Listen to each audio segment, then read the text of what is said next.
फजल उर रहमान का बड़ा बयान सामने आया है। ये बड़ी खबर निकलकर सामने आ रही है। पाकिस्तान के सेनेट में फजल उर रहमान का बड़ा बयान सामने आया। टूटने की कगार पर है पाकिस्तान। फजल उर रहमान ने कहा कि 4 हिस्सों में पाकिस्तान बंट सकता है। ये बड़ा बयान सामने आया है।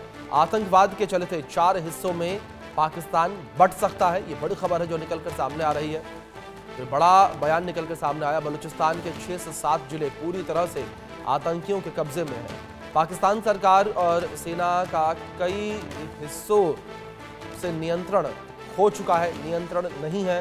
तो फजल उर रहमान ने पाकिस्तान को लेकर ये बड़ा बयान दिया। पाकिस्तान की सुरक्षा स्थिति पर चिंता जताई है और कहा कि खंड खंड हो सकता है पड़ोसी मुल्क पाकिस्तान। की बड़ी खबर है जो इस बीच निकलकर सामने आ रही है। आतंकवाद के चलते 4 हिस्सों में पाकिस्तान बंट सकता है।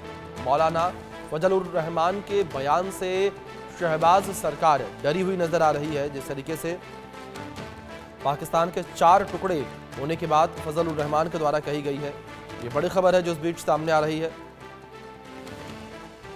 फजल उर रहमान ने पाकिस्तान की सुरक्षा स्थिति को लेकर चिंता जताई है।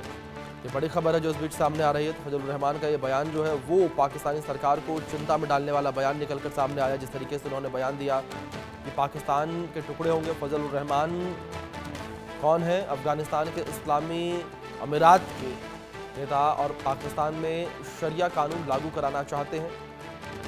जमीयत उलमाए इस्लाम के अध्यक्ष फरवरी 2024 से नेशनल असेंबली के सदस्य हैं फजल उर रहमान और 2004 से 2007 तक विपक्ष के नेता भी फजल उर रहमान रहे हैं। तालिबान के समर्थक माने जाते हैं फजल उर रहमान। अफगानिस्तान के इस्लामी अमीरात के वरिष्ठ संबंध हैं।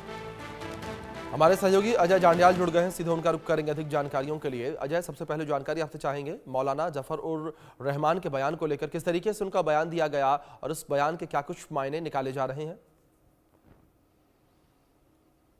देखिए, बिल्कुल पाकिस्तान में जो हालात हैं वो कहीं काफ़ी पहले से जो है वो परेशानी भरी थे। और उस वक्त जब सरकार पहले से परेशान हो, आप सोचिए उस वक्त भी जो है जब बयानबाजियां जो हैं वो आए वो अपने आप में हैरान कर देती हैं। पाकिस्तान के जो सांसद हैं मौलाना फजल उर रहमान ने कहा है कि सिंध और बलूचिस्तान में कभी भी आतंकी संगठन एकजुट हो गए तो हैं ये संगठन पाकिस्तान सरकार और सेना के संप्रभुता को चुनौती दे रहे हैं। और मौलाना ने चेतावनी दी है कि अगर ये स्थिति बनी रही तो एक दिन पाकिस्तान जो है वो 4 टुकड़ों में बंट जाएगा।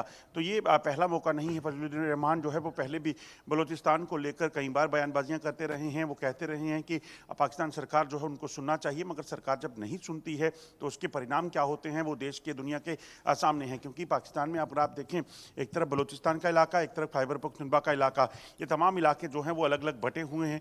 पंजाब और सिंध को खुश करने के चक्कर में सरकार जो है उन लोगों को कभी सुन नहीं पाई। और इसी वजह से आप देखें, क्योंकि फजल उर रहमान जो हैं वो इसी इलाके से सांसद हैं, तो वो बार बार इस चीज़ को लेकर चेताते रहे, मगर हुआ कुछ नहीं। और अब जब नहीं हुआ है उसके बाद आप देख रहे हैं कि पिछले 1 महीने में पाकिस्तान सरकार जो है वो ट्रेन हाईजैकिंग से लेकर तमाम हमलों को जो है वो झेल चुकी है। और ये सिलसिला जो है वो रुकने का नाम नहीं ले। जी अजय, जिस तरीके से आपने जिक्र किया पाकिस्तान के वरिष्ठ सांसद के द्वारा इस तरीके का बयान सामने आया अपने ही मुल्क को लेकर कि हमारे मुल्क के 4 टुकड़े हो जाएंगे, अब ऐसे में जो शहबाज सरकार है वो किस तरीके से रिएक्ट करती नजर आ रही है? अजय,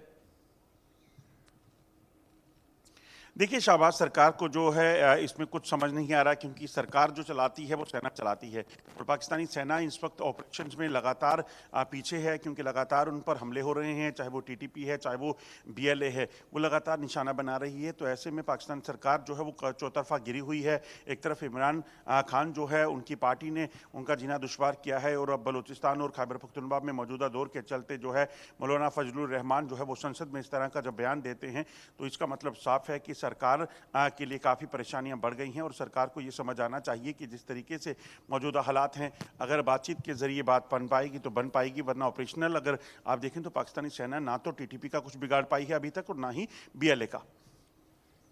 जी अजय, दूसरी ओर जिस तरीके से ये पूरा बयान निकलकर सामने आया है, अगर इस बयान को देखा जाए तो ऐसे में क्या ये माना जाए कि आने वाले समय में जो पाकिस्तानी सेना है, पाकिस्तानी सरकार है, उसकी मुश्किलें बढ़ने वाली हैं? क्योंकि आपने भी जिस तरीके से बातचीत में जिक्र किया, एक तरफ टीटीपी, एक तरफ बीएलए और दूसरी ओर जो पाकिस्तान के जो लोग हैं वो भी लगातार उसमें आधे से ज़्यादा ऐसे लोग हैं जो सरकार का विरोध समय समय पर करते रहे हैं। और दूसरी ओर अगर इमरान समर्थकों को लेकर बात कर ली जाए, उनके द्वारा भी समय समय पर विद्रोह जो है किया जाता रहा है। देखिए, बिल्कुल अगर आप देखें तो मौजूदा सरकार की किरकिरी जो है वो हर वक्त हर जगह हो रही है। वजह बड़ी साफ है क्योंकि इमरान खान जब जेल में गए उसके बाद से जो है पीटीआई का लगातार हमला उन पर चलता रहा। दूसरी तरफ सरकार जब चीज़ों को बेहतर करने के बजाय नुकसान में हो, जब टीटीपी पे जो है वो सेना पर हमलावर हो, जब बलूचिस्तान में बीएलए हमलावर हो और उसके बाद आप देखें तो सरकार आगे से कुछ कर ना पाए, सेना जो है वो लगातार फेल होती रहे, ट्रेन हाईजैकिंग हो जाए, बस पर हमला होकर 90 लोगों की जान चली जाए, तो ये तमाम चीज़ें अपने आप में बताती हैं कि सरकार के पास इस वक्त कुछ नहीं बचा हुआ है। और यही वजह है कि सरकार जो है वो कुछ कर नहीं पा रही और तमाम सियासी दल जो विपक्ष में हैं वो भी सरकार पर हमलावर हुए हैं। बिल्कुल अजय, जाहिर तौर पर सरकार की मुश्किलें पाकिस्तान में लगातार बढ़ती नजर आ रही हैं। फिलहाल बहुत शुक्रिया आपका जुड़ने के लिए और इन अपडेट्स के लिए भी। तो दूसरी ओर जिस तरीके से फजलुर रहमान का बयान सामने आया, वो बयान लगातार चर्चाओं में बना हुआ है। इस बयान ने पाकिस्तान की सरकार की चिंताएं बढ़ा दी हैं, साथ ही साथ पाकिस्तानी आर्मी जो है उसकी भी चिंता बढ़ती नजर आ रही है। क्या कुछ उन्होंने कहा वो सुनिए आप। दिल पे हाथ रखकर मुझे कहना पड़ता है, इंतहाई दर्द दिल के साथ कहना पड़ता है कि इस वक्त बलूचिस्तान के 5 से 7 अजला इस पोजीशन में हैं कि अगर वो आजादी का ऐलान कर दें तो अगले दिन अक़वाम मुत्तहिदा में उनकी दरख्वास्त को कबूल कर लिया जाएगा और पाकिस्तान को तक़सीम तस्वुर किया जाएगा। कहां खड़े हैं हम लोग? मेरी गुफ्तगू को जज्बाती गुफ्तगू न समझा जाए, मैं जज्बाती बातें नहीं किया करता।